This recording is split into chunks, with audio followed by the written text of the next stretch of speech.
Assalamualaikum warahmatullahi wabarakatuh. Waalaikumsalam warahmatullahi wabarakatuh.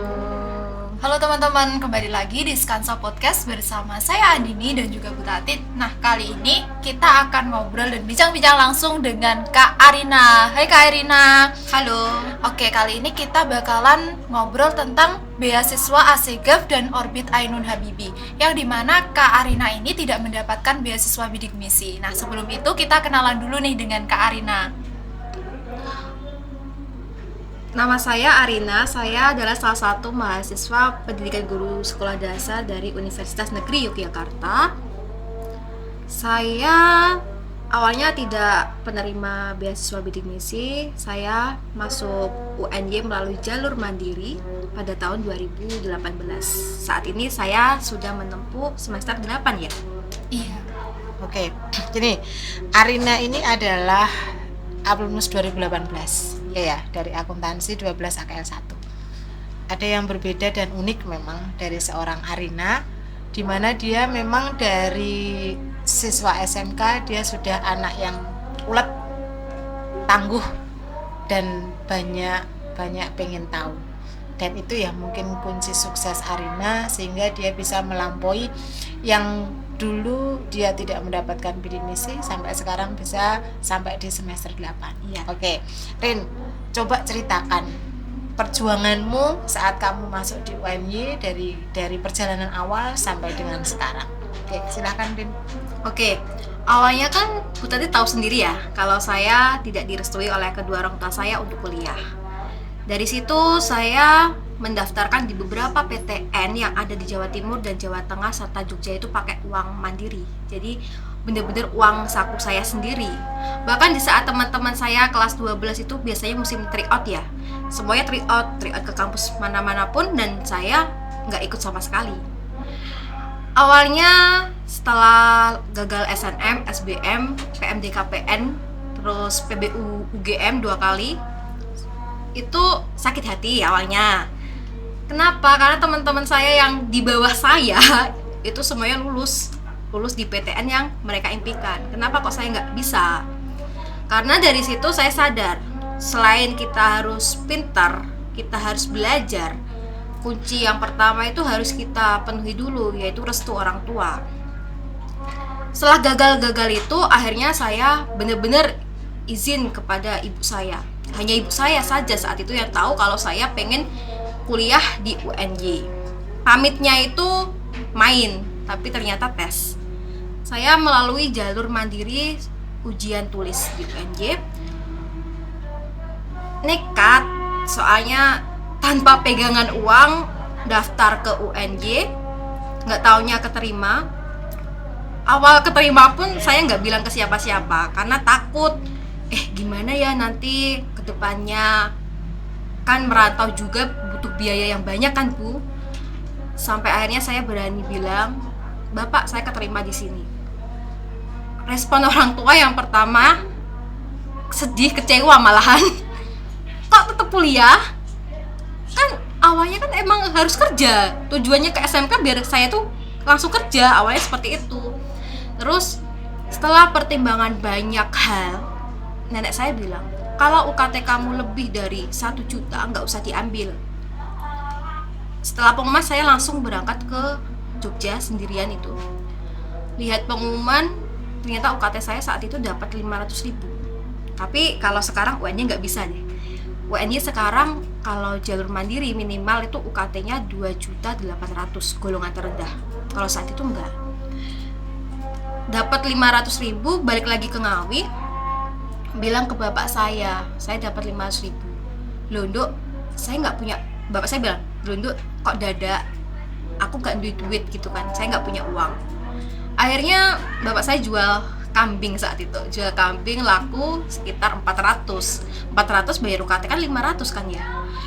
Ada satu orang yang baik banget kepada saya, beliau bilang, Mbak Arin, kamu kuliah saja, nggak usah mikir biaya, ini saya kasih untuk UKT pertama. Jadi UKT pertama saya itu dibayarin orang Bu. Terus berangkat dengan saku 400 itu, berangkat ke Jogja. Kosnya itu numpang orang 1 bulan 200.000, Nggak, masih 200.000 kan, 200.000 itu untuk kebutuhan ospek aja kurang. Tapi alhamdulillahnya ada temen baik, Alvina, itu bantu saya banget gitu, bilang, Rin, nyah, dia ngasih uang saya 300 Bu, untuk kebutuhan UKT sama pembayaran selama satu bulan ospek itu. Setelah itu awal-awalnya tuh masih berat, dalam arti beratnya itu saya sarapannya roti tawar, tahu roti tawar satu itu, saya makanya roti tawar. Terus siang itu kadang saya nggak makan, baru kalau dapat nasi kotak dari ospek kampus itu saya bawa pulang, saya makan di kos. Jadi sehari itu bisa dibilang saya makan nasi 1 kali. Setelah itu 1 minggu setelah di Jogja itu, orang tua saya sama sekali nggak telepon saya. Saya tuh khawatir apa mereka masih belum rela kalau saya kuliah.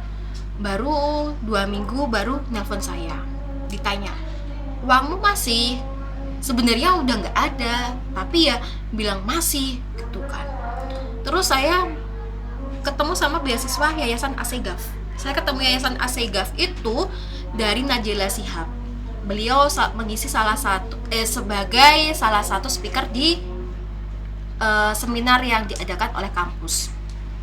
Di sana saya dikenalkan dengan Yayasan Assegaf dan direkomendasikan untuk dijadikan sebagai penerima beasiswa Yayasan Assegaf. Di Yayasan Assegaf ini sistemnya berbeda dengan beasiswa yang lainnya. Kalau di Assegaf ini butuh dana kamu berapa, kami kasih, seperti itu. Karena saat itu saya membutuhkan uang 6 juta untuk bayar kos selama 1 tahun. Saya mengajukannya dengan, saat itu kan saya semester 1 belum dapat IPK. Saya pakai rapot SMK. Alhamdulillahnya di ACC itu nggak lama, cuma 2 minggu nggak nyampe, langsung 6 juta, alhamdulillah cair. Setelah itu saya bayar DP kos selama 1 tahun. Habis itu sudah berjalan 1 tahun. Karena Yayasan Assegaf ini beasiswanya nggak bisa kita gunakan untuk sehari-hari ya Bu. Jadi saya mendaftar salah satu part time, yaitu sebagai pegawai kantin kampus. Saya itu dulu tiap kampus kan jamnya berbeda dengan sekolah. Nah kalau ada jam longgar, maksudnya atau jam kosong dosen gak ada, itu saya pergi ke kantin. Saya melayani teman-teman saya yang beli apa, terus nyuci piring, terus nyapu. Jadi pekerjaan kantin itu saya lakukan. Saya kerja di kantin itu nggak diupah, jadi nggak ada bayaran, tapi saya mendapatkan makan gratis. Itu pun kalau makan gratis karena kita ibaratnya numpang, jadi nggak boleh sembarangan gitu loh, tahu diri lah gitu kan Bu.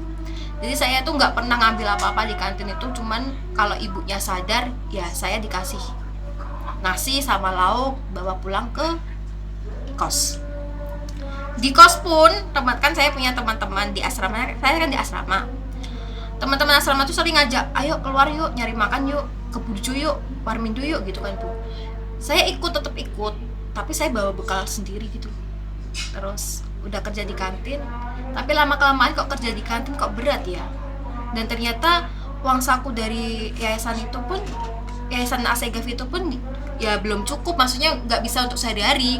Akhirnya saya mendaftar sebuah beasiswa lagi, namanya Yayasan Orbit Ainun Habibie. Orbit Ainun Habibie ini ada di pusat sama daerah. Saya kurang tahu kalau di daerah tuh daerah mana saja, tapi yang pasti di Jogja itu ada. Per bulannya sekitar 400.000, dan itu pencairannya 3 bulan sekali.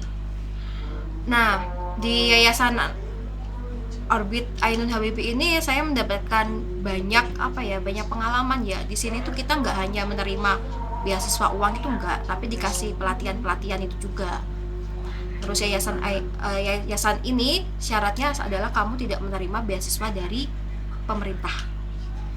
Manakala saat itu saya belum keterima bidik misi ya. Saya tuh dulu tuh udah dapat 2 bantuan yayasan, tapi saya merasa masih kurang. Antara saya nggak bersyukur atau memang kebutuhan yang banyak. Sampai akhirnya saya bolak-balik pergi ke rektorat minta bantuan. Pak, bagaimana biar saya bisa lolos bidik misi? Saya pengen lolos bidik misi. Karena dipikir-pikir tuh bidik misi itu biaya kita pendidikan itu tercover gitu loh Bu. Sedangkan beasiswa lainnya kan kita tiap tahun kan, kalau enggak kita harus daftar lagi gitu kan. Terus alhamdulillahnya baru di semester 4 saya keterima bidik misi. Ya, semester 4. Itu awal pandemi saya baru keterima. Sebelumnya saya juga les privat di daerah Tamanan Bantul. Itu dari tempat saya ngekos itu sekitar 45 menit, dan itu saya sanggupi karena memang kebutuhan yang berat ya, kebutuhan yang banyak juga di rantau. BTW teman-teman, saya itu dulu itu sama orang tua tuh cuman dijatah 50.000 per bulan. Jadi bisa dikatakan 200.000 per bulan, 50.000 per minggu. Jadi bisa dikatakan 200.000 itu untuk 1 bulan. Itu terlampau sangat kurang ya. Karena ketekatan saya begitu kuat untuk tetap melanjutkan studi saya sampai ke perguruan tinggi, alhamdulillahnya Allah ngasih jalan. Saya di awal tahun 2020 itu keterima bidik misi, baru keterima. Bagaimana Bu? Ada yang ditanyakan? Oke, saya tuh kayak apa ya, terkesima dengan perjalanan hidupmu yang luar biasa seperti itu. Ya maksudnya gini, Bu Dadit tahu Arina itu sudah lama. Kamu juga sering cerita sama Bu Dadit. Hanya saya tidak tahu kalau sejauh itu kamu melakukan perjuangan untuk mewujudkan cita-citamu gitu kan. Nah, pada saat kamu sudah mendapatkan Assegaf, kemudian kamu berpindah ke Orbit, itu Assegaf dihentikan. Kamu sudah tidak dapat lagi. Kalau di Yayasan Assegaf ini sistemnya itu kapan kita butuh datang gitu.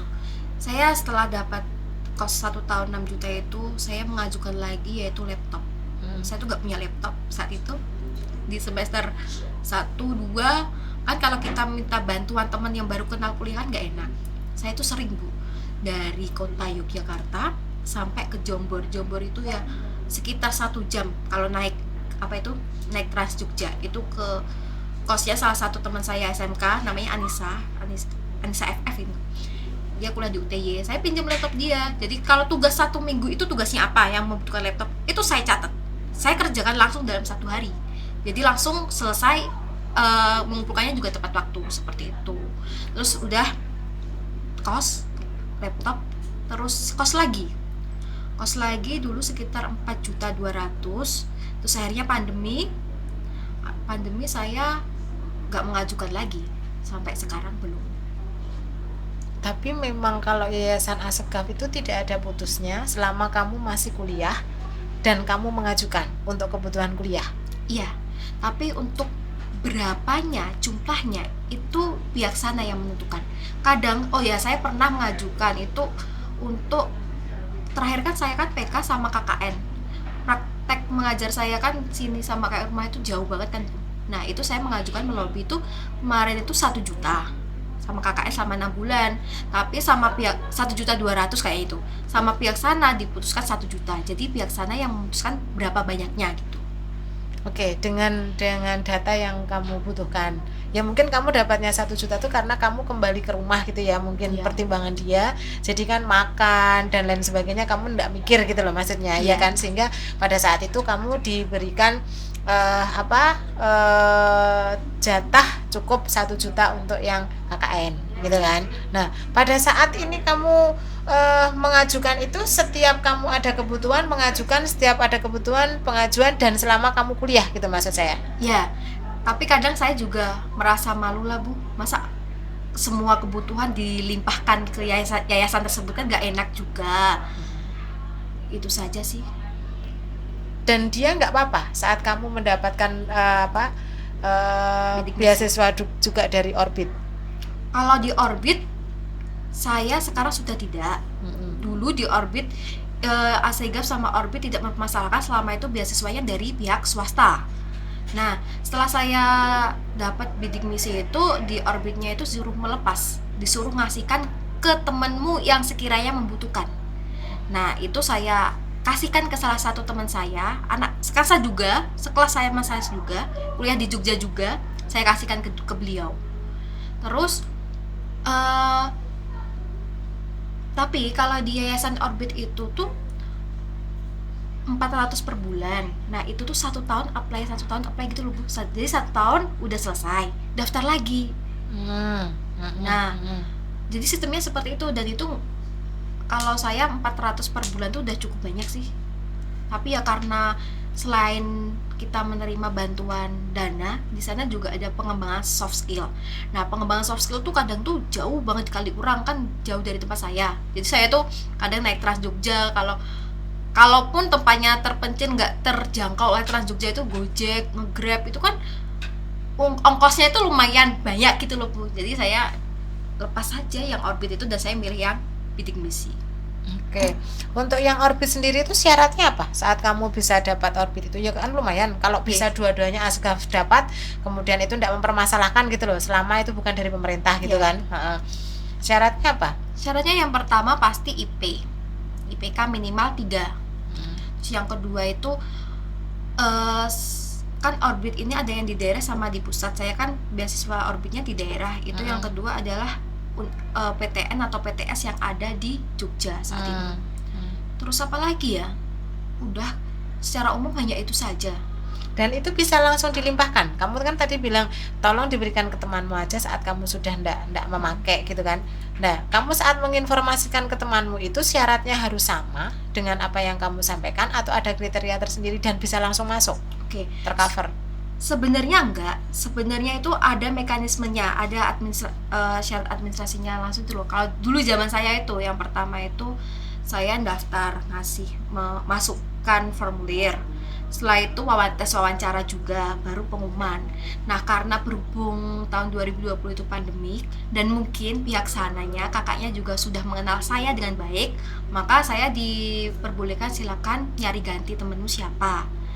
Terus kan kalau pandemi kan nggak, kan saat itu 2020 tuh masih apa ya? Masih sangat ketatnya prokes gitu loh Bu. Jadi nggak ada wawancara, nggak ada pengumpulan. Oh, karena pandemi. Iya. Tapi pengumpulan administrasinya tetap ada kayaknya. Entah itu melalui mengirim lewat, mungkin kan sekarang zamannya udah digital ya Bu. Mungkin bisa dia submit di link tertentu, maksudnya ngirim scan persyaratannya mungkin bisa. Tapi nilainya untuk orbit yang pusat sama orbit daerah sama? Hanya 400 itu. Kalau yang pusat berapa? Aduh, pusat tuh sekitar 600 apa gimana ya? Pokoknya itu lebih untuk, banyak pusat. Itu memang dia dipakai untuk kebutuhan sehari-hari. Hanya mengcover untuk kebutuhan sifatnya primer, tidak untuk yang lainnya. Ya. Tapi tetap 600 selama 3 bulan sekali dia cair. 3 bulan sekali dia cair. Kalau di pusat saya kurang tahu cairnya setiap kapan. Tapi yang kalau di daerah 3 bulan sekali. Oke, jadi kamu dapat dari situ sebanyak 1.200.000 gitu ya per 3 bulannya. Kemudian kamu untuk kebutuhan yang di luar itu dapat Asgaf. Kemudian kamu juga ngelesi gitu kan, untuk beberapa hal untuk bertahan hidup. Nah, yang kamu rasakan paling berat itu sebenarnya apa, Arina? Sehingga pada saat awal sampai pertengahan itu sebelum kamu mendapatkan bidik misi, kan kamu kan berarti masih harus membayar sebesar 500.000 kan setiap semesternya. Ya kan, jadi dari Asgaf sama dari orbit itu buat makan aja menurut kamu kurang gitu kan. Padahal kamu kan harus berjuang untuk tetap bertahan di situ. Ya, yang kamu rasakan paling berat itu apa? Yang paling berat itu kadang tuh saya kayak nggak punya malu gitu loh, saking butuhnya. Karena saat itu saya merasa saya butuh banget bidik misi ini, dan nggak tiap hari sih, 2 hari sekali saya selalu ke rektorat. Pak, ada perkembangan tidak bidik misi saya? Soalnya saya mengajukan bidik misi itu sejak bulan Desember 2018. Dan saat itu pun Bu, sama pihak, saya ketemu juga sama pihak apa itu? Akademik. Ketua orang tinggi di akademiknya UNY lah. Ketemu sama namanya Bapak Setnov. Pokoknya Bapak itu ya. Nah, saya ceritakan semuanya ke beliau. Terus beliau bilang, Mbak, silakan tulis apa yang kamu alami di kertas, kirimkan ke Pak Rektorat. Saya pindah tulis Bu, 2 lembar saya kirim di folio itu loh Bu, 2 lembar saya kirim, dimasukkan amplop, saya masukkan ke bagian kayak resepsionisnya Pak Rektorat gitu, sekretarisnya Pak Rektorat. Ditolak. Ini surat apa? Tadi katanya sama Bapak A disuruh nulis surat. Terus ya nggak gini, suratnya nggak gini, formatnya disuruh benerin. Ternyata ada format kalau pengajuan bidik misi itu. Bahkan dulu kan rektor saya tuh selebgram kan saat itu. Saya DM minta keringanan, Pak, bidik misinya kapan Pak, bidik misi saya kapan Pak. Saya tuh sampai DM gitu. Dibalas? Enggak, dilihat aja enggak. Terus habis itu saya kan itu 2018. Ada teman saya namanya Revi. Dia selalu nemenin saya ngurus-ngurus biar bidik misi saya segera dapat kepastian dulu. Pengganti, kan ada istilahnya pengganti bidik misi. Tapi ternyata mulai 2018 itu pengganti bidik misi nggak ada. Jadi kalau bidik misi orang yang dapat bidik misi gugur atau nikah itu, otomatis bidik misinya juga hilang gitu loh, nggak bisa digantikan orang lain. Sampai teman saya Revi ini, dia awalnya nggak terima bidik misi, tapi tiba-tiba ada susulan bidik misi, dia lolos. Pas nggak keterima dia bilang ke saya, Rin, aku janji kalau aku lolos bidik misi UKT-mu semester ini tak bayarin. Dia bilang gitu. Dia lolos, Bu. Dia transfer saya uang 500.000. Ini uang apa? Saya bilang gitu. Janjiku, nazarku. Terus nggak usah, nggak apa-apa, no, nggak poporin bayari nggak popo, sorryin. Ini 3.700.000 kan 4.200.000. 500 dikasih ke saya disuruh bayar UKT. Ya udah saya terima. Makasih ya Rev, kapan-kapan pasti saya ganti, saya bilang gitu. Tapi untungnya di masa-masa saya sulit, saya selalu mempunyai teman-teman yang bisa dihandalkan. Banyak sekali orang-orang yang membantu saya sampai saat ini. Teman-teman SMK ada, Arum, Astri. Dia itu bilang ke saya, Rin, aku nggak rela kalau kamu nggak kuliah. Itu pas kelas 12. Saya dikasih uang 100.000, Bu. Dikasih uang 100.000, budalo tes gitu kan bilangnya. Tenanan kirum, iya nggak apa-apa, berangkat aja. Saya tuh pengen kuliah, Rin, tapi saya nggak bisa, soalnya otak saya nggak mampu gitu loh. Dulu kayaknya bilangnya seperti itu. Terus akhirnya alhamdulillah saya berangkat tes itu sama temen SMK juga satu, berdua Bu, kayak luntang-luntung gitu. Terus nggak tanya keterima itu. Oh ya, kembali lagi, hal yang berat yang paling sedih yang saya rasakan itu ya pas merasakan MOS tadi.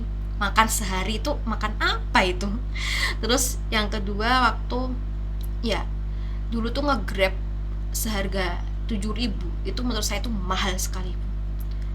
Waktu saya pindahan kan ospeknya di kampus pusat, sedangkan kampus saya ternyata ada di daerah Mandala Krida, itu sekitar 15 menit. Nah saya waktu pindahan itu nenteng bawa ember, bawa kardus, bawa tas, itu naik Trans Jogja, bis Trans Jogja, dan ternyata kosnya yang terbaru itu nggak terjangkau Trans Jogja. Jadi saya dari halte Trans Jogja terakhir itu sampai ke kos itu saya jalan 1 kilo. Bayangkan, bawa ember, bawa tas, bawa kardus, itu jalan 1 kilo. Capek Bu.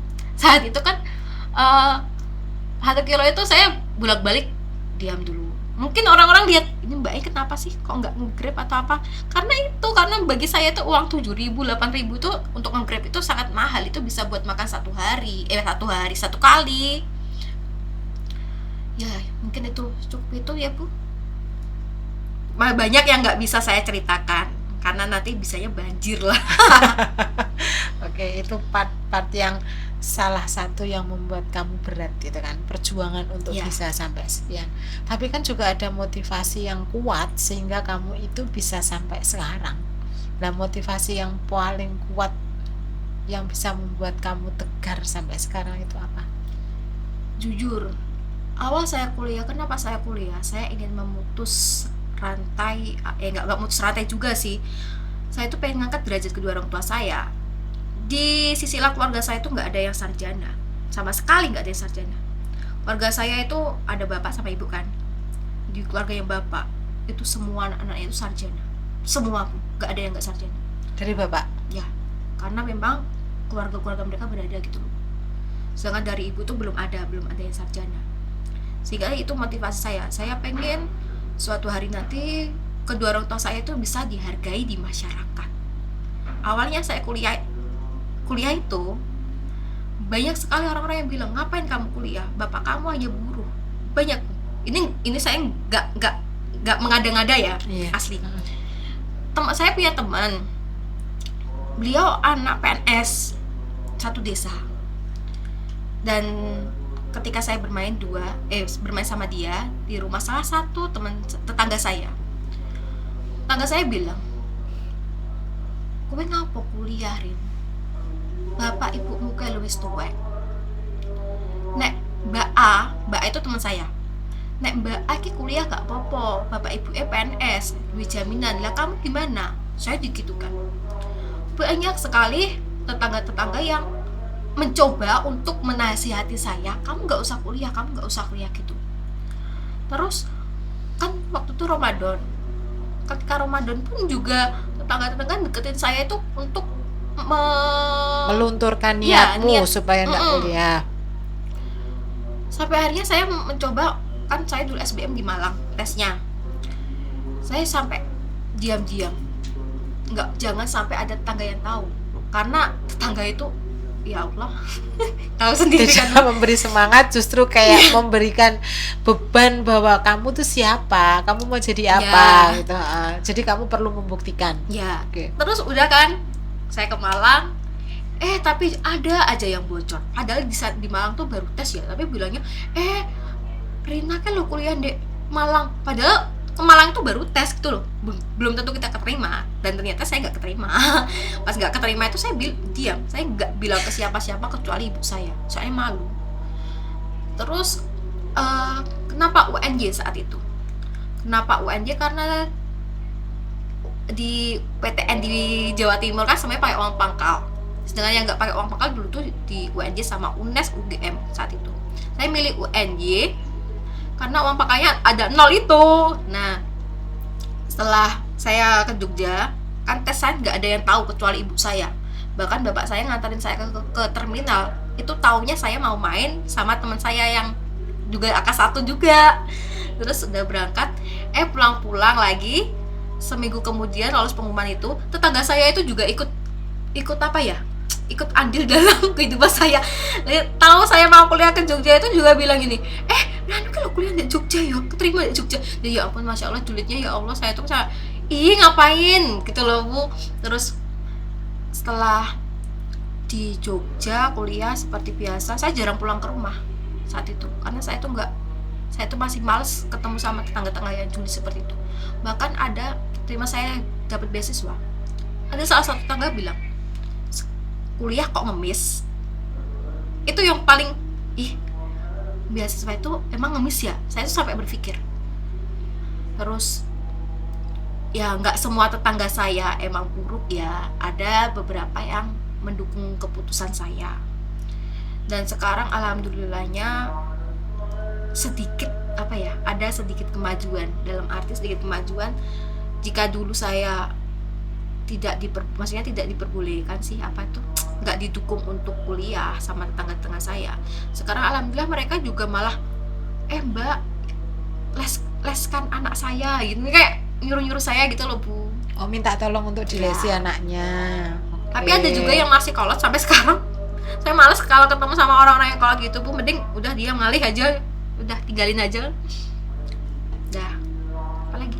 Jadi motivasi terbesarmu adalah itu. Jadi kamu pengen membuktikan bahwa saya bisa, itu yang pertama. Yang kedua, pengen membahagiakan orang tua dan mengangkat derajat.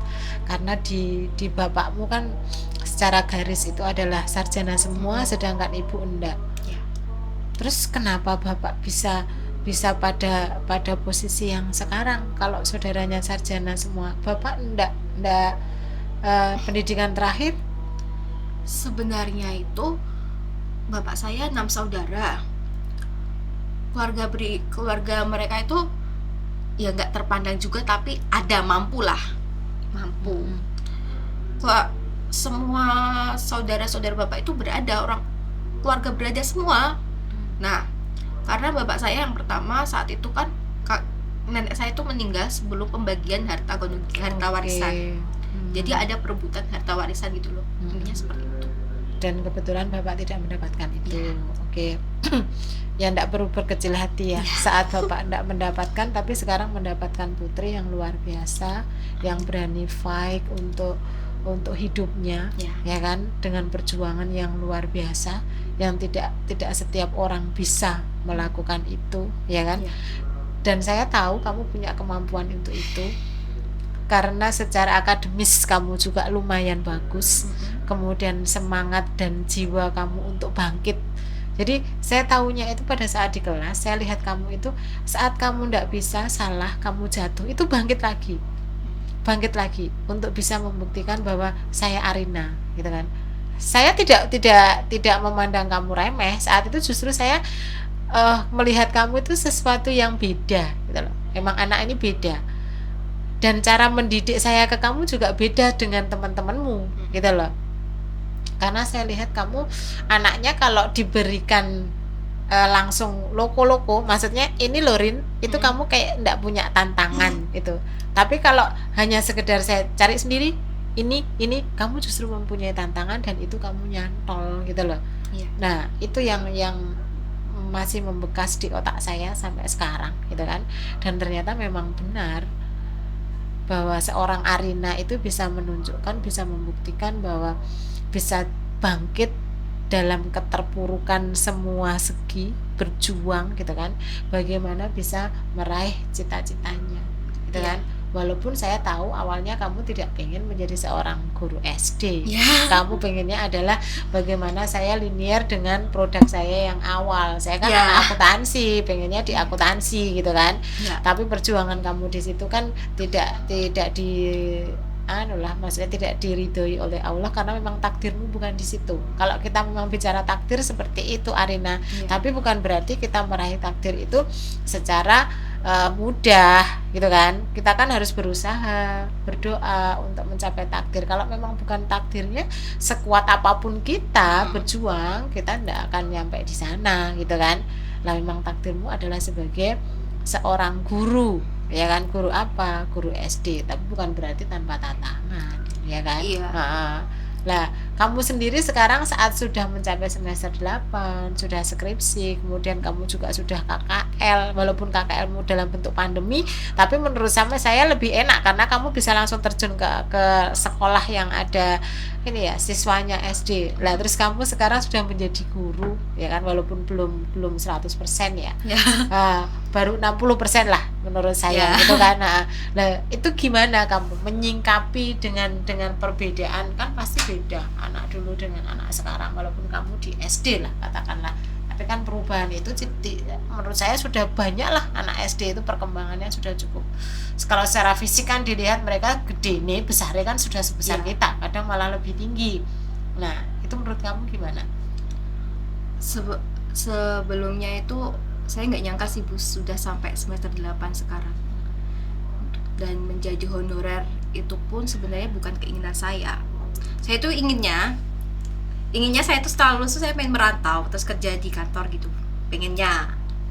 Terus kemarin nggak pengen jadi guru? Nggak mau awalnya tuh. Nah kenapa sekolah di PGSD? Karena kesasar. Selain kesasar, itu ada salah satu teman saya namanya Alif, dia itu ITS, sekarang di ITS teknik sipil lagi, ya Allah pintar, Masya Allah.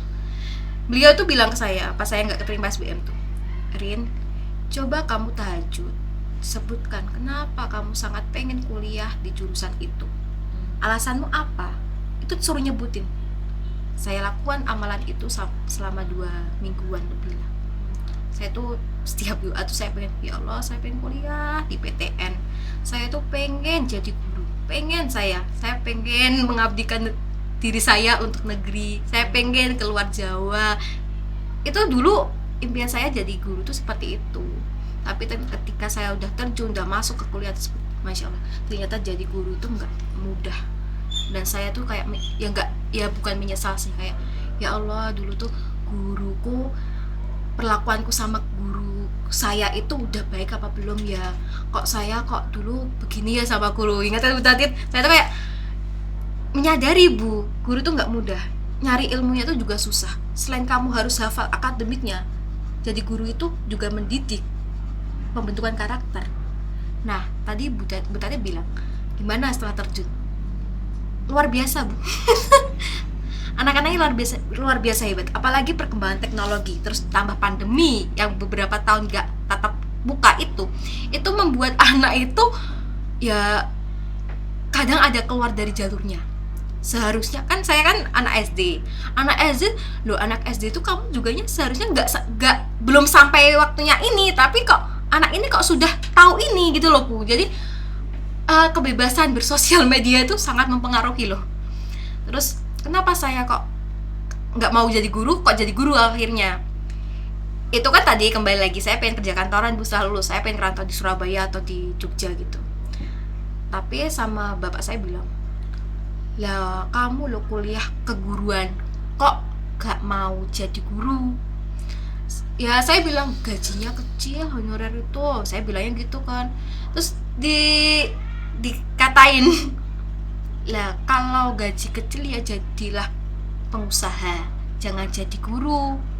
Kalau guru itu memang uangnya nggak seberapa, tapi insya Allah pahalanya itu selalu ngalir. Karena dari tiap anak didik kita kan pasti kita akan selalu diingat, dan ilmu yang kita berikan ke anak didik kita itu nggak 1, 2, 3 anak, tapi banyak kan, Bu.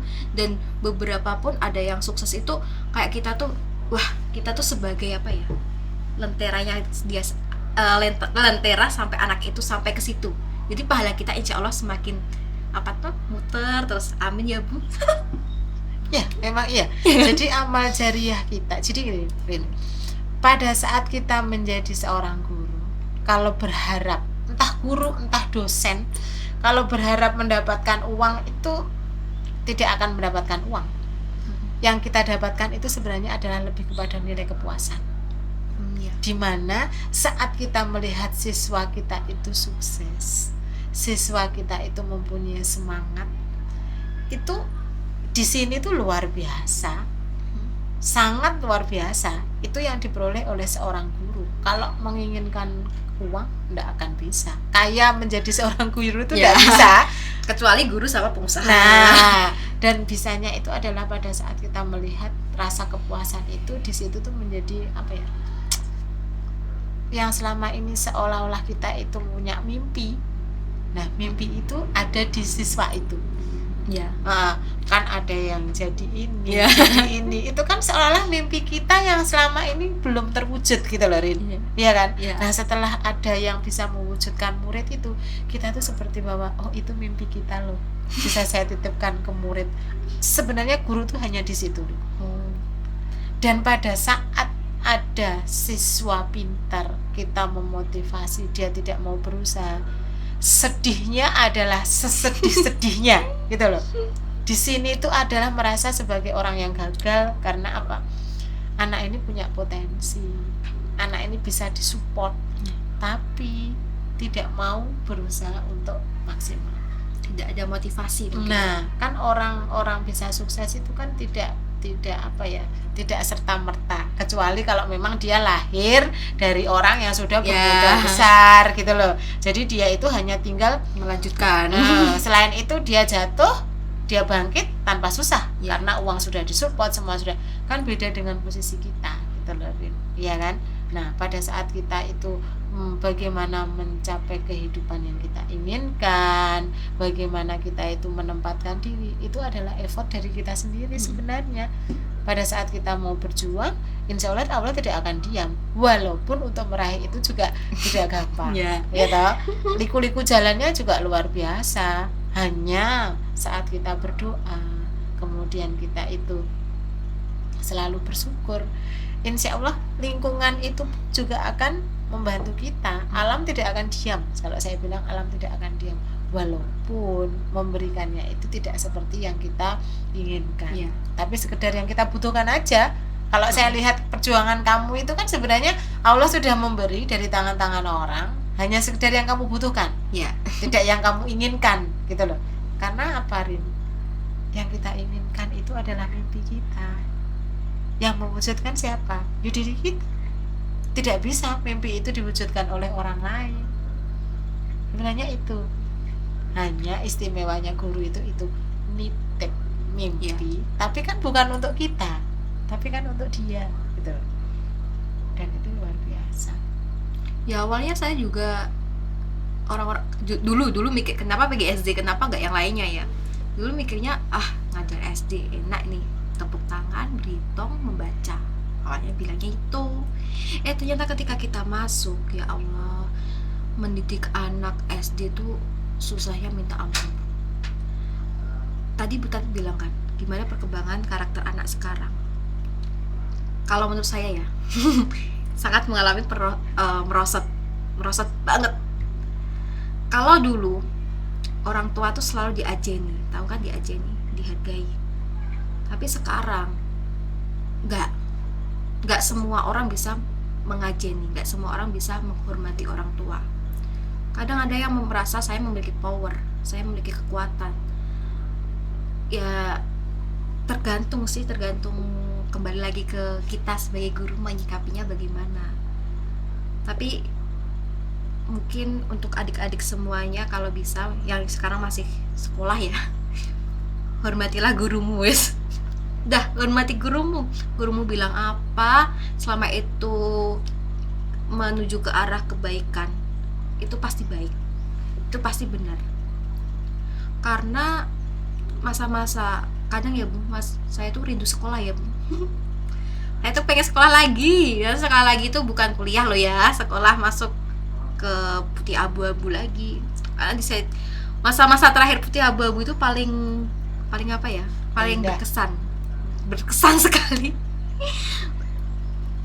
Dulu pernah kelas 2 ya Bu Tatit ini menyita HP kelas saya. Kelas saya disita HP-nya itu hanya gara-gara main HP sebelum waktu pulang. Dulu seperti itu Bu Tatit. Sekarang masih?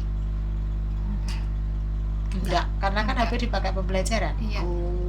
Kalau dulu seperti itu, disita, kami melakukan pembelaan diri ke BK.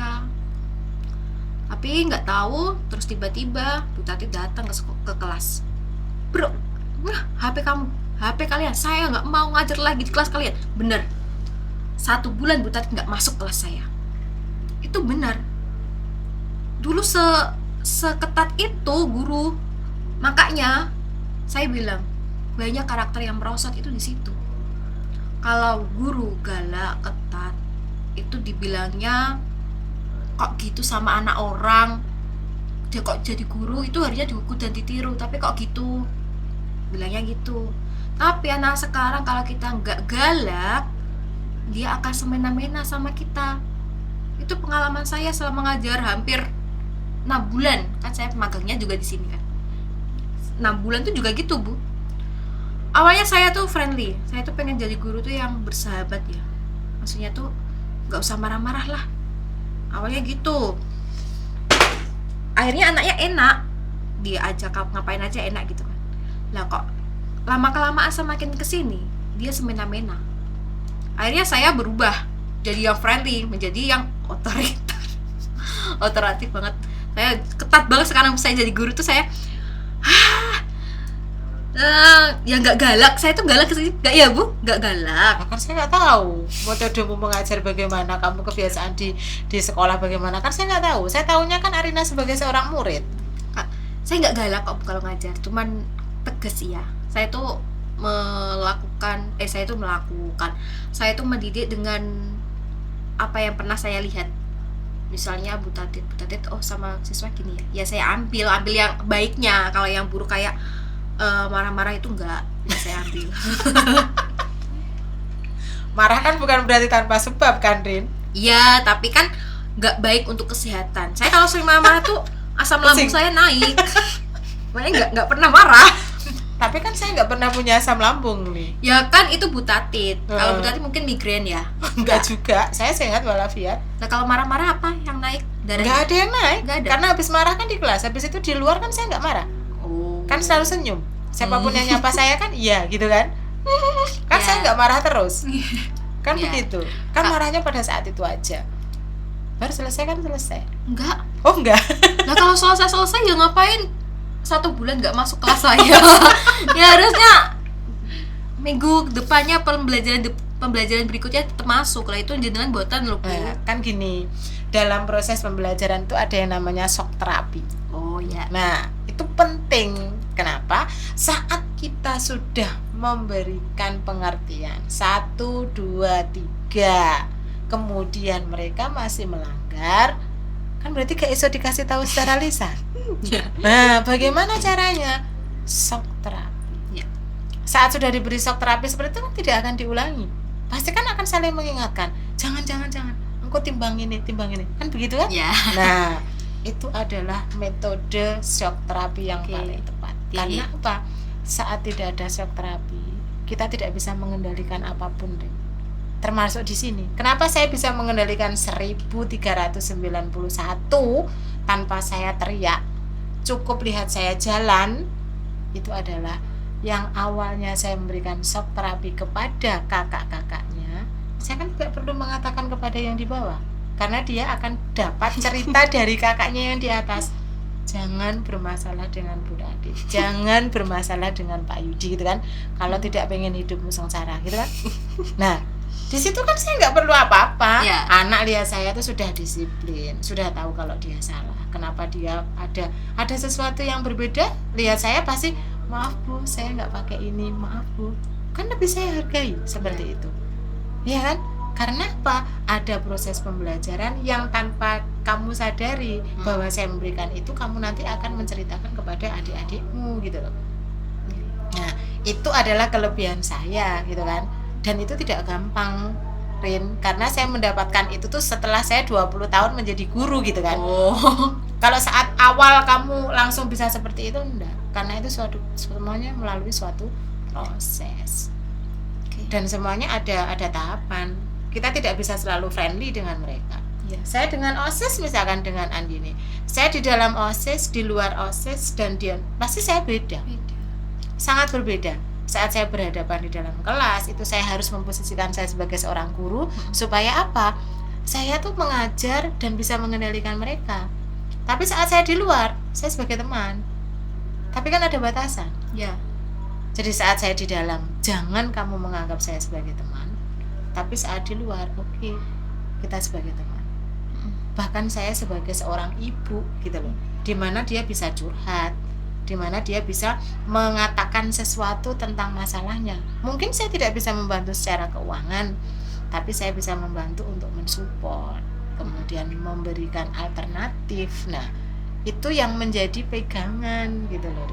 Jadi saat kamu di kelas selalu menjadi friendly, maka kamu tidak akan dianggap sebagai seseorang yang Ya. nah itu. Tapi udah enggak kok. Nah, memang harus itu proses pembelajaran. Jadi gini, intinya jangan selalu kita pengen dikatakan baik. Kita apa adanya, inilah saya. Mereka nanti akan menempatkan dirinya sendiri dan menilai kita baik itu adalah pada kapasitas mereka. Dan kita tidak bisa memaksakan. Maka saya pun juga akan menjadi diri saya seperti ini tuh sampai nanti saya bisa jadi seorang ibu, saya bisa menjadi seorang musuh, saya bisa menjadi seorang ini, dan itu pada porsinya. Supaya apa? Ada keseimbangan, Rin. Kalau tidak ada keseimbangan, kita berat, walaupun kita capek kadang. Jangan dipikir saya tidak capek seperti ini, capek loh. Saya tuh pengen loh melepas kegalaan saya, itu pengen, tapi kan nggak bisa. Tapi dikurangi. Hah?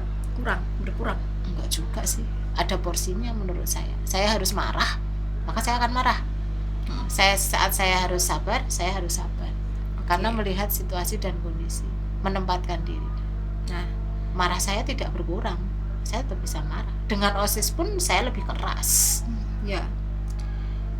Mungkin itu bisa saya ambil untuk kedepannya juga ya. Betul, karena seorang guru seperti itu. Kalau malah saya tanya ke Bu Tati nanti. Boleh, silahkan sharing apapun. Insya Allah ya dengan pengalaman saya sih, Ya. insya Allah saya bisa memberikan. Ya mungkin saya tidak bisa mensupport dalam bentuk biaya ya ke kamu, tapi saya bisa mensupport dalam bentuk yang lain. Ya, karena kita dalam satu link yang sama, insya Allah dengan link yang sama itu kan permasalahannya pasti akan ke arah situ aja gitu loh. Ya. Saya punya pengalaman yang lebih kan karena saya sudah lebih tua dari kamu. Ya. Intinya itu, walaupun sekarang kayaknya standar lah. Kok Standar usia kita kan jauh, cuman kalau foto dan lain sebagainya ketemu kan sudah sama, Rin. Ya, tinggi badan. Tinggi badan, berat badan dan semuanya ya Saya kan? yang mendahului. Ya itu loh. Oke. Jadi ada beberapa hal yang bisa kita ambil di situ. Kalau sekarang kan kelas 12. Nah, Nih, ada masalah nggak kelas 12? Mungkin Ya. ada yang ditanyakan gimananya? Ya mungkin gini Kak, bayangkan kan dari teman-teman kalau mau kuliah ya takut soal biaya tadi kan, padahal udah ada KIP kuliah. Nah di samping itu mereka juga khawatir KIP kuliah tidak Terima. mengcover dan juga Oh. mungkin ada yang tidak keterima mungkin atau tidak mengcover biaya kehidupannya atau mungkin ada yang kurang. Nah kalau orang tua sendiri nggak terlalu mendukung mereka untuk kuliah, nah terus itu mungkin Kak masalahnya. Dan dari melihat Kak Arina sendiri kan perjuangannya untuk mau kuliah itu aja, mau makan itu luar biasa sekali. Ya, bisa boleh ngasih saran dikit ya. Iya. Gini, adik-adik semua, kalau kamu punya cita-cita itu harus kamu usahakan. Kamu bakal menyesal kalau suatu saat nanti kamu nggak mengusahakan cita-citamu itu. Terus masalah biaya, tenang, beasiswa itu nggak hanya KIP, beasiswa itu banyak sekali. Bank Indonesia ada, beasiswa unggulan ada, bahkan BU itu lebih banyak daripada KIP, lebih banyak. Terus ada Jarum, PB Jarum itu juga ada. Banyak beasiswa-beasiswa lainnya yang tidak kalian ketahui ketika kalian duduk di SMK. Kalian bakal tahu macam-macam beasiswa itu ketika kamu udah masuk perguruan tinggi tersebut. Lalu perguruan tinggi tersebut tuh share, memberi informasi mengenai beasiswa-beasiswa mana aja yang yang sedang membuka pendaftaran gitu loh Bu. Walaupun nggak semuanya perguruan tinggi itu bekerja sama dengan beasiswa-beasiswa tersebut. Nah selanjutnya untuk yang orang tua tidak mendukung, tidak support. mendukung. Sebenarnya bukan tidak mendukung. Semua orang tua itu pasti mendukung kemauan anaknya. Cuma kadang tidak semua orang tua itu percaya diri kalau dia mampu membawa anaknya ke arah sana. Begini ibaratnya, ibu saya dulu nggak mendukung saya untuk kuliah, bapak saya juga enggak. Tapi lama kelamaan dia akan ikut mendukung kita. Sebenarnya orang tua itu nggak mendukung kita karena takut apa? Takut biaya, udah itu. Takut biaya, takut kamu gimana. Terus KIP, takut nggak bisa ngover biaya hidup sehari-hari. Bisa, kalau kamu tidak hedon. Apalagi tanah rantau ya Bu, bebas mau ngapain aja, nggak ada yang negur. Kalau kamu bertemannya sama orang yang nggak bener pun kamu akan ikut ke arah negatif. Jadi makanya kalau di tanah rantau tuh pilihlah teman yang benar-benar yang benar-benar baik lah. Maksudnya itu mampu membawa kamu ke arah yang positif. KIP itu kan sekarang sesuai dengan klaster daerah universitas tersebut. Kalau di Jogja itu sekitar 6.600.000 satu semester, jadi sekitar 1,1 per bulan. Itu angka yang cukup banyak menurut saya loh ya Bu. Kalau makan ibaratnya makan sehari itu 20.000, tapi 20.000 itu ya nggak mungkin juga sih. Kalau kita anak kos biasa-biasa aja mungkin kita akan masak, beli lauk, itu nggak bakal nyampe sampai 20.000. Misal makan 20.000 kali 30 masih 600 biasanya 1.100.000 masih 500.000 itu bisa buat sehari-hari di sana itu. Terus apalagi tadi? Udah itu aja. Udah itu aja. Nah, buat kalau orang tuanya tidak mendukung, ini kan masih lama nggak sih Bu? Ini Masih kan? Masih. Coba saran saya ya, dibicarakan baik-baik dulu. Bicarakan arah tujuanmu mau kemana, alasanmu kenapa kamu pengen kuliah, itu dibicarakan. Sebenarnya kuliah itu adalah investasi. Maksudnya investasi gimana? Saya punya teman Bu, teman saya itu adiknya 3, masih kecil-kecil, SD, umur 5 tahun sama masih bayi. Saya tanya, Mbak, kamu keluarga biasa, punya adik 3, ngapain kuliah? Kenapa nggak kerja aja? Dia jawabnya, kalau prinsipku, mumpung adikku masih kecil, jadi aku kuliah ini adalah jembatan untuk aku bisa menyekolahkan adikku nanti. Enggak.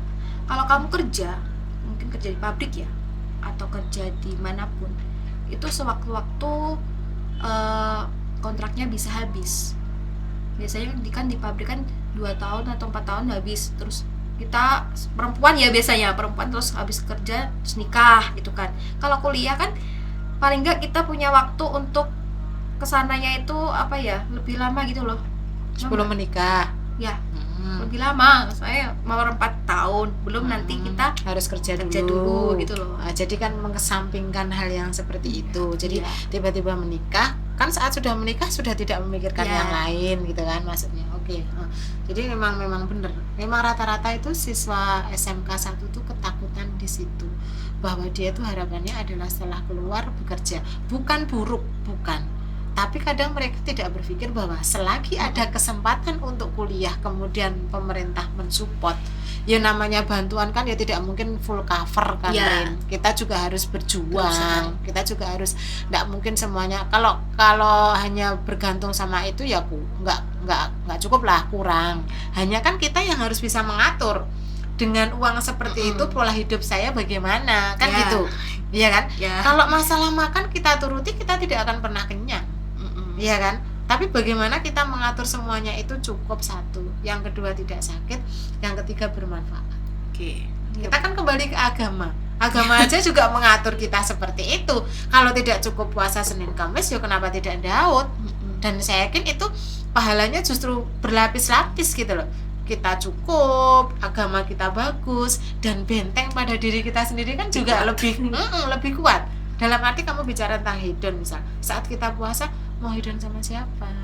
Kan kita sudah menyingkirkan dalam satu tahap yang bertahap-tahap, kita sudah bisa melewati.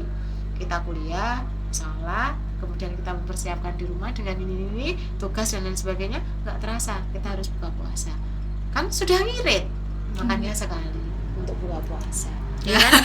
Dan insya Allah, nah pahala dapat, kehidupan di dunia kita terselamatkan, akhirat ada janji. Kan janji Allah tidak akan pernah lewat gitu kan, pasti akan dipenuhi sama Allah.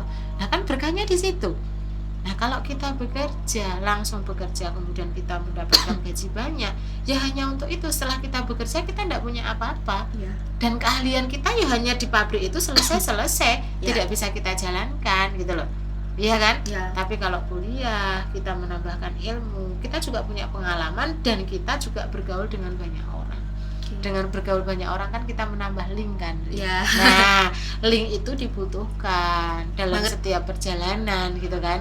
Jadi hubungan baik itu tetap kita butuhkan. Nggak cuman sekedar kita sudah selesai. Pada setelah bekerja pabrik, kemudian kontrak selesai, menikah kan sudah. Akhirnya nah kita tidak bisa melihat dan mensupport orang tua dalam bentuk apapun gitu kan, karena untuk diri kita sendiri aja kurang.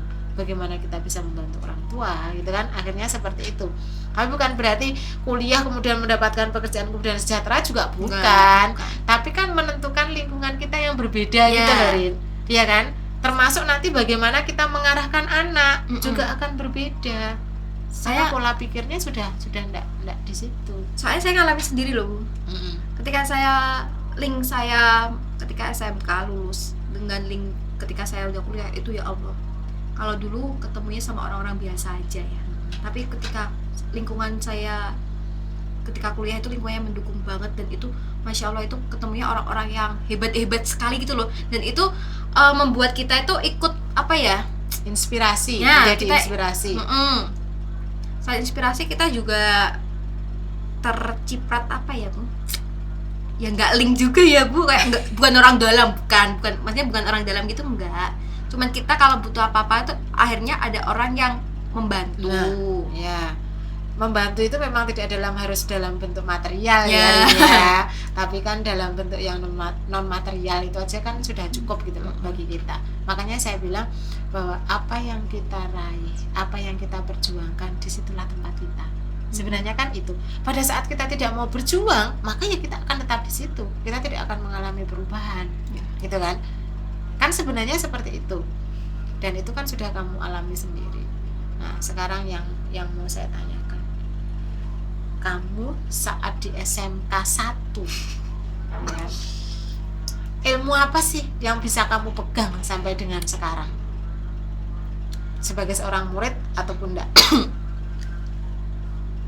Di SMK 1 ilmu yang saya dapatkan banyak, ilmunya banyak, walaupun sekarang mungkin ilmu akuntansi saya itu tinggal 30% ya. Ya Allah, tujuan saya dulu kuliah kan biar ketika saya masuk kuliah jurusan akuntansi biar gampang gitu loh. Maksudnya gampang tuh saya nggak perlu belajar dari nol, saya langsung lanjut gitu loh, jadi saya pinter sekelas gitu loh, pengennya gitu. Tapi ternyata bukan jodohnya saya. Terus ilmu yang saya dapatkan organisasi, saya dulu kan juga ikut organisasi ya. Jadi ya selain menjadi anak-anak ya Allah, adik-adik, menjadi siswa yang dikenali guru itu yang asli cukup enak loh. Kenapa? Karena guru itu sebenarnya selain kamu boleh takut guru ya boleh, silakan takut ke gurumu ketika di kelas, tapi jangan setelah keluar kelas kemudian ada guru lewat terus diem aja takut terus lari, itu nggak usah. Saya tuh suka di SMK 1 itu karena gurunya ya, saya ke guru itu terlalu friendly nggak sih Bu? Maksudnya saya itu Kalau menurut saya loh ya, karena Ya. saya kan memang kalau di luar dan di dalam beda. Kalau Iya. saya di luar friendly, tapi kalau di dalam kamu murid saya, maka kamu harus ikut saya. ya Saya seperti itu. ilmu yang saya dapatnya yang pertama itu pas ikut organisasi saya belajar kepanitiaan, keorganisasian. Terus yang kedua dari guru-guru SMK, saya belajar cara mendidik yang benar dan baik dan benar itu bagaimana. Terus yang ketiga apa lagi ya Bu? Apa lagi ya? Oh ya, SMK 1 Ngawi itu cukup anaknya lebih tertib daripada yang lainnya. Mungkin dari pakaiannya kan sudah terlihat kan Bu. Dulu alasan kenapa saya masuk sini karena itu. Terus dan sampai sekarang pun saya terapkan. Maksudnya saya terapkan itu siswa saya yang nggak rapi atau saya suruh keluar, benerin dulu. Terus kalau nggak ada yang nggak mengerjakan PR, kerjakan di luar. Ada kan guru kayak gitu dulu zaman saya. Kalau saya sih teriak, kalau saya marah, saya selalu bilang, kamu sudah biasa. Bilang, belum, kapan kamu menjadi sudah gitu kan. Saya kan seperti itu kan. Sekarang kamu alami sendiri. Ya. Itu kalau saya menamakan juga karma ya. Tapi Karma. Karma, iya kan. Kan merasakan nanti suatu saat menjadi seorang guru pasti, atau menjadi seorang ibu lah nanti pasti akan dikembalikan ke anaknya. Saya lalu bilang seperti itu. Oke. Terus di SMK 1, yang nggak di SMK 1 sih, saya selama sekolah ini Bu, saya tuh pernah mencontek satu kali SD. Mencontek ya, itu SD, ketahuan sama pengawas. Sampai saat ini kalau ada apa-apa saya nggak pernah namanya mencontek. Teman saya banyak yang nyontek karena takut nilainya jelek. Saya nggak takut, saya udah wes sebisanya kalau nggak bisa ya entah gimana kamu mengerjakan itu, tapi yang penting satu, jangan mencontek. Udah itu karena ya Allah, saya itu tertampar sekali atas kejadian itu. Nah, ketahuan itu ketahuan mencontek sama pengawasnya itu datang. Kamu kenapa? Malunya minta ampun Bu. Itu malunya bahkan sampai sekarang. Oleh karena itu saya selalu bilang ke anak didik saya, kamu nilai jelek nggak apa-apa, asal itu hasilmu sendiri. Nggak usah takut nilaimu jelek terus teman-temanmu bagus sendiri, nggak usah takut. Ya, Memang iya. Nilai itu bukan segalanya. Yang penting itu adalah karakter dari diri kita sendiri. Bagaimana kita jujur, bagaimana kita itu percaya diri. Karena kita itu tidak menghargai, kalau sudah seperti itu tuh tidak menghargai proses gitu loh, Rin. Iya. Kan orang itu kan selalu berproses, tidak tiba-tiba akan mempunyai nilai akhir gitu kan. Yang selalu diterapkan oleh SMK 1 kan begitu. Iya kan? Saya tidak melihat kamu harus mencapai nilai 100. Tapi bagaimana kamu proses bisanya itu loh, kan begitu kan? Oke. Kenapa? Selain itu Bu, kenapa saya berani bilang gitu? Allah itu mendengarkan doa-doa hambanya ya. Allah itu tahu mana yang jujur, mana yang enggak. Dulu awal masuk PGSD saya itu ada mata kuliah namanya IPA. Sedangkan di SMK, di Semen kan nggak ada IPA. Bingung Bu saya, ya Allah belajar IPA gimana ini? Saya udah belajar mati-matian sebisa saya. Lah ketika saya datang ke kelas, kok teman-teman saya itu kok belajar pakai selembar kertas saja. Ketika saya baca, itu selembar kertas itu isinya pertanyaan 5 sekaligus jawaban. Saya udah curiga, oh ini soal untuk ujian nanti. Saya juga karena datang saya udah kepepet, saya nggak mungkin bisa belajar ngapalin, kan nggak mungkin. Ketika soal dibagikan, ya Allah sama sekali nggak bisa. Itu pertanyaan yang saya ingat adalah bagaimana proses hujan asam. Dan saya kan IPA nggak dapet, terus ya Allah ini apa? Saya tuh bener-bener mengarang bebas gitu Bu. Sampai akhirnya ketika nilai keluar, teman saya si A itu mencontek belajar pakai selembar kertas itu. Dia lihat nilainya, dia dapat B+. Saya lihat nilainya, loh A. Saya, ya Allah, ternyata saya orang jujur, terus nilai saya kok A gitu loh. Padahal saya tuh yakin paling nggak bisa sama sekali Bu. Proses hujan asam tuh bagaimana, hujan asam tuh apa, saya juga nggak tahu saat itu. Kamu Terus, akhirnya mengarang bebas. nah setelah itu makanya sampai saat ini yang saya terapkan adalah ya udahlah semuanya pasrahkan saja ke Allah. Terus kamu nggak perlu berbuat curang untuk hasil yang maksimal gitu. Oke. Ya, Andini ada yang mau ditanyakan? Saya bingung saya. Kalau saya gini, pesan untuk adikmu apa? Untuk memilih perguruan tinggi lah setidaknya, menentukan kamu mau kemana gitu loh. Setelah SMK kan namanya orang idealis itu kan renotorin. Oh iya toh. Oh saya mau ke sini, ya boleh, nggak apa-apa, silahkan. Tapi kan setidaknya kamu yang sudah berpengalaman, kamu kemana-mana nggak diterima. Iya. Padahal kamu punya kemampuan Saya itu untuk nggak bisa, keterima gitu loh. nggak keterima di UNS, UM, Polinema, UNER, terus Polines, terus UGM, terus mana lagi ya? UNESA. 7 kampus nggak saya ditolak. Padahal saya tuh ya nggak bodoh-bodoh amat gitu loh, ranking 1 sekelas, tapi saya 0 foto, nggak tahu kenapa. Nah pesan saya terus gini, idealis boleh, kalau mau idealis silakan, tapi kalau idealis boleh, ambisi boleh, kamu boleh ambisius. Ambisi itu dibutuhkan dalam kehidupan kita sehari-hari loh. Tapi kita harus sadar diri, dalam arti kamu nggak usah muluk-muluk, walaupun itu cita-citamu, tapi cita-cita itu tidak dibutuhkan, tidak didasarkan dimana kamu akan kuliah. Semuanya sama aja. Kamu udah masuk PTN itu udah sebuah prestasi yang luar biasa, karena nggak semua orang bisa masuk ke PTN. Karena skalanya kan nasional. Iya. Kita skalanya nasional, bukan lagi regional yang kabupaten gitu loh. Mungkin juara 1 di SMK paralel. Belum tentu bisa lolos.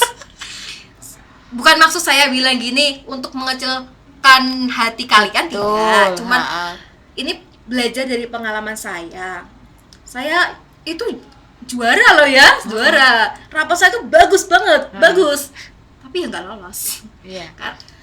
Karena ya itu tadi gini loh.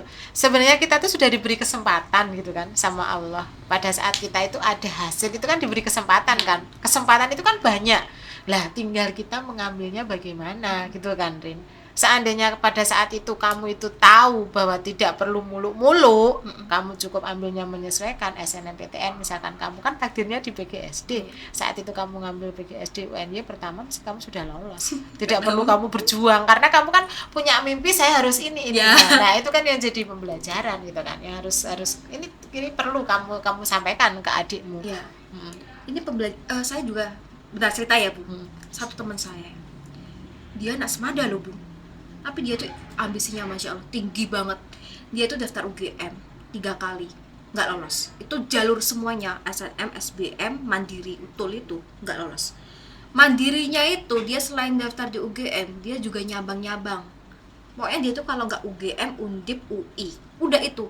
Dan yang terjadi apa? Dia harus gap year 2 tahun buat ngeraih itu. Kalau kamu siap seperti itu ya monggo silakan. Mundur 2 tahun. Belajar Nah, gitu. Dia sampai selain ikut itu kan bimbel. waktu 2 tahun kan umur kita terus berlanjut kan, Rin? Ya itu. Nah, kita sudah masuk UGM katakanlah, kita bisa masuk. Nah, di dalam itu bagaimana kan kita Ya. juga nggak tahu. Ya. Perjuangan untuk keluar kan pasti effortnya kan lebih luar biasa gitu loh. Iya kan? Ya. Kita bisa masuk, tapi keluarnya kan perlu dipikir juga. Masuk perguruan tinggi itu lebih mudah daripada keluar. Itu yang Betul. pertama itu. Semakin tinggi kamu pengen ke perguruan tinggi negeri yang top lah misalnya, itu semakin susah kamu keluar. Syaratnya aja dulu saya tuh kemarin tuh skor TOEFL. Skor TOEFL itu minimal berapa gitu. Saya 3 kali tes baru lolos. Terus untuk adik-adik coba dipikirkan kembali. Yang pertama tetap impian kalian tuh mau kemana. Tapi kalau misal impian kalian semuanya tinggi-tinggi, coba diturunkan sedikit aja. Karena ya kembali lagi tadi ya, masuk perguruan tinggi negeri aja udah susah loh. Apalagi kalian pengennya perguruan tinggi negeri top, terus dengan jurusan oke, itu malah tambah susahnya minta ampun. Apalagi sekarang, ya kan, dimana SNM sama SBM itu prosentasenya kan lebih kecil Ya. dibandingkan dengan yang Mandiri. mandiri. Kan mandiri lebih besar, ya kan, prosentasenya karena lebih besar itu. Kita harus berpikir, kalau kita dalam SNM diberi kesempatan, kenapa kita lepas gitu loh ya, Rin ya. Kan akhirnya kan kamu bisa berpikir secara logika sekarang di sini, secara realistis lah. Pembuktian boleh, tapi kan kita juga harus melihat dunia luar saat kita berbicara tentang PTN loh ya. Iya. Kalau dalam lingkup kabupaten tidak masalah, tapi kalau kita berbicara tentang PTN untuk masuk di Iya. situ, kita secara nasional loh. Iya, apalagi Ngawi tuh gak ada apa-apanya. Astagfirullahaladzim, nah, dikat ibu. Enggak, Dikat, oh ya, memang iya, betul gak ada apa-apanya. iya bener kita nggak ada apa-apanya Itu kalau kota kita kecil. tidak mau berjuang 10 kali bahkan 1000 kali lipat. Karena kota besar dengan kota Ngawi memang beda. Iya. Kenapa? Karena anak kota besar itu di sana banyak fasilitas untuk bimbel, untuk les dan lain sebagainya, dan orang tua support Iya. gitu kan. Sedangkan untuk kota kecil bimbel terbatas, kadang-kadang anak itu masih leda-ledim, letret, lebih banyak terganggu dengan yang lain. Kenapa? Karena kan gesekannya tidak terlalu keras, Rin. Jadi mereka itu untuk mencapai itu tuh merasa bahwa saya seperti ini sudah bisa masuk favorit loh. Tapi kan tidak melihat favorit itu secara nasional gitu loh. Dia melihatnya hanya secara lokal. Kadang-kadang kan seperti itu. Ya memang benar. Saat kita berada dari kota kecil memang perjuangan kita yang Ya, luar biasa. Saya merasakan sendiri. Emang harus belajar banyak kali lipat. Teman-teman saya di sana, ya ampun, udah pinter-pinter semua, Bu. Dan saya itu kayak ngerasa, wah saya tuh perasaan juara 1, tapi kok gini ya, kok merasa bodoh sekali di sana. Iya, memang iya, seperti itu kan. Kadang-kadang memang kita harus, ya kita boleh pede, perlu kita melakukan, tapi juga kita secara realistis. Karena apa? Perkembangan itu juga harus kita baca, tidak bisa kita itu hanya sekedar ingin. Ya, Pada saat kita membuktikan juga jangan konyol, gitu kan? Pembuktian yang bukan apa ya? Bukan sekedar bukti bahwa saya bisa, tapi jangan konyol gitu loh. Karena kita membuktikan, maka kita harus punya bekal gitu kan, Rin. ya. Nah, bekal itu pun juga kita ukur lah. Kalau kita berada di sini, bagaimana di sana. Tapi yo keajaiban bisa, faktor lagi bisa. Tapi sebenarnya dalam hal ini kita berbicara keberuntungan itu kan 0,03% gitu kan, Rin. Yang benar adalah bagaimana kita melihat dan mengamati. Iya. Selain itu banyak juga orang-orang yang saya kenal itu dia tuh memiliki ambisi yang terlalu tinggi, nggak realistis dalam memilih. Pada akhirnya mereka semua itu memilih untuk itu lebih tadi gap year dulu. Jadi kebanyakan mikirnya seperti itu. Tapi nggak semua orang yang memiliki jiwa apa ya. Kalau kita misalnya gap year setahun, itu ada yang dia selama setahun tuh belajar matematikan lagi, ada. Tapi ada juga yang terus malas aku, udah nggak usah kuliah, ada di tengah jalan bilangnya seperti itu.